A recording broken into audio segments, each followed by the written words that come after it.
थी। दीवारों पर खरगोशों और इंसानों की तस्वीरें बनी थी। बच्चों के कदमों की आवाज गूंज रही थी, लेकिन अचानक पीछे किसी के चलने की आवाज आई। वो पलटा, कुछ नहीं था, मगर आवाज बार बार सुनाई दे रही थी, जैसे कोई उसके पीछे है। सुरंग के आखिर में एक बड़ा कमरा था और वहां दर्जनों सुर्ख आंखें चमक रही थी। अंधेरा आहिस्ता आहिस्ता छुपने लगा। कमरे की फिजा भारी और बोझल थी, जैसे सदियों से कोई राज कैद हो। बच्चे ने चारों तरफ देखा। कमरे के बीच एक पत्थर का सुतून ऐस्तादा था। सुतून पर एक अजीब सा रोशन निशान जल रहा था, जैसे किसी ने आग को पत्थर के अंदर कैद कर दिया हो। दर्जनों सुर्ख आंखें इसी सुतून पर जमी थी। खामोशी इतनी गहरी थी कि बच्चे की सांसों की आवाज भी खतरनाक लग रही थी। अचानक हवा में सरसराहट सी गूंजी, जैसे दीवारें सांस ले रही हो। बच्चे का दिल तेज धड़कने लगा, लेकिन उसके कदम रुकने का नाम नहीं ले रहे थे।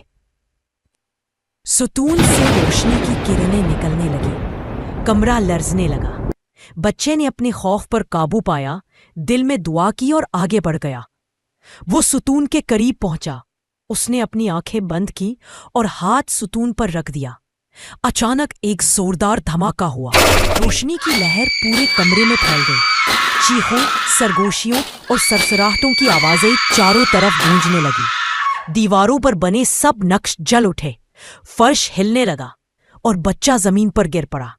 अंधेरा और रोशनी एक साथ उस पर टूटने लगे। रोशनी की लहरें सुतून से निकलकर पूरे कमरे में फैल गईं। दीवारें लर्जने लगी, छत से पत्थर गिरने लगे। बच्चा जमीन से उठा और पूरी ताकत से सुतून के रोशन हिस्से को दोनों हाथों से पकड़ लिया।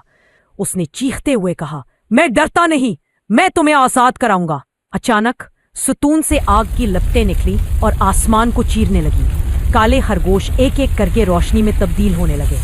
उनकी सुर्ख आंखें बुझ गईं और उनके बदन नूर में बदल गए। देव कामत खरगोश आगे बढ़ा। उसकी आवाज अब खौफनाक नहीं बल्कि नर्म थी। ए बच्चे, तेरी बहादुरी ने हमें आजाद कर दिया।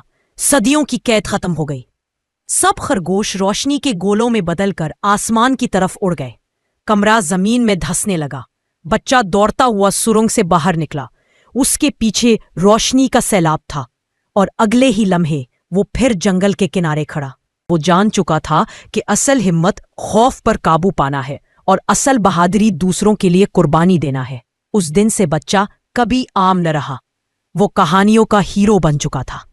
और अगर आप सुनाना चाहते हैं तो हमें बताएं कौन सी कहानी आप अगली बार देखना चाहते हैं। अगर कहानी पसंद आई हो तो लाइक, शेयर और सब्सक्राइब करना ना भूलें। शुक्रिया।